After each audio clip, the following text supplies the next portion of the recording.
Hey guys, it's me, Splogman number 1 here. Today I'm going to be doing something a little bit different today. I'm going to be talking about the movies Interstellar and 2001: A Space Odyssey. Now I know I've talked about these movies in my movie reviews or whatever, but I just kind of want to debate on what one is better. So let's get right into it. So I've seen both of the movies, and in my opinion, I think Interstellar beats 2001. Now, don't worry, I'm going to be defending both movies here. I'm not going to be disrespecting the late Stanley Kubrick or Christopher Nolan. I'm going to be backing up my decisions for both of the movies. So first off, let me just say this. No matter on how good someone says that these two movies are, they are going to be engraved in science fiction movies forever. They're going to be groundbreaking. So now, I saw 2001 last summer. You know, I saw the trailer for it. I'm like, okay, I can't wait for this. And I most of the people who've watched 2001, they're like, what the heck is going on here?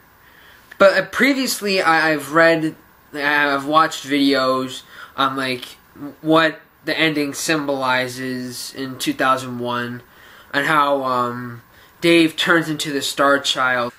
Both movies, they have some confusing parts.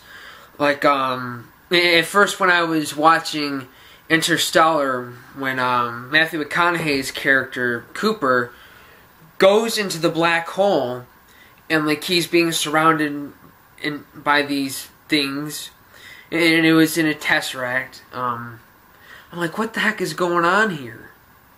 And both of the movies had some confusing parts, but both of them delivered with some pretty cool scenes. Without a doubt, the best parts of the movie are with HAL 9000. The guy who voices him did amazing voicing a computer.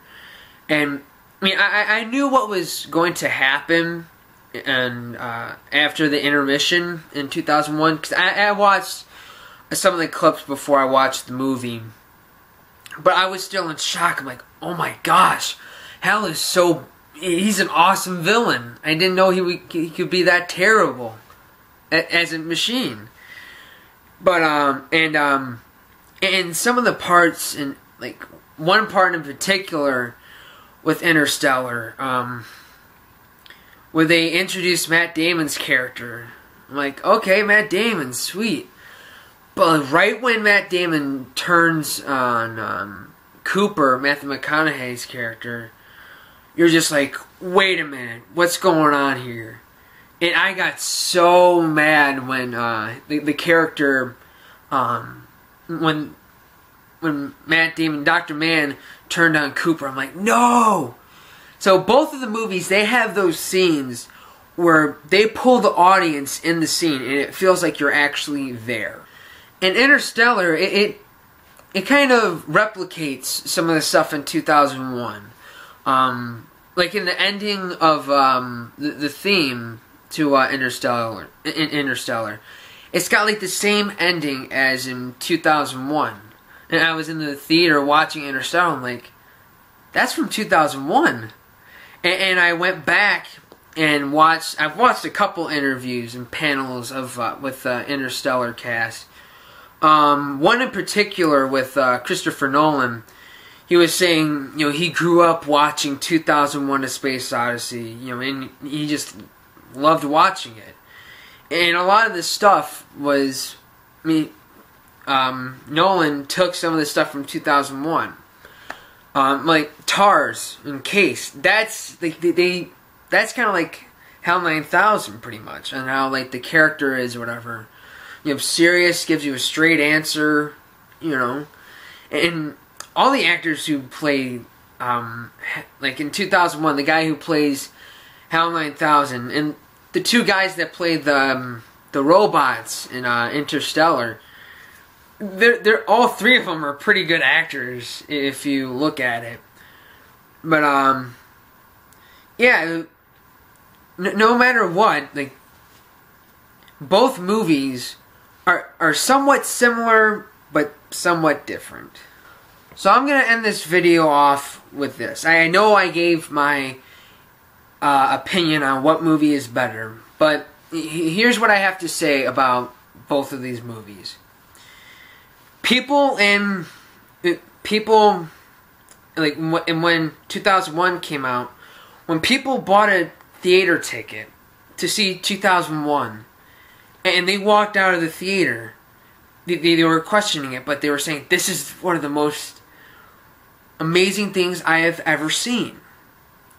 And you cut back to 2014 or 2015, whenever you watch Interstellar, you have people buy a movie ticket. You buy it on DVD. And you come out of the movie questioning it, how did the ending work? Like, what does it mean or whatever? And people say, this is the best thing that they've ever seen. So it's all based on, like, what people like. And as I said, both movies are going to be always in science fiction history, without a doubt. Both of the directors in each of those movies, they deserve their chops or whatever. They deserve it. But in my opinion, Interstellar is better, and I'm sticking with it. So leave your opinions in the comments below to what's your favorite. Like, what movie would you prefer, 2001 or Interstellar? So for now, my name is Super Logman #1, and I will see you guys in the near future. See ya!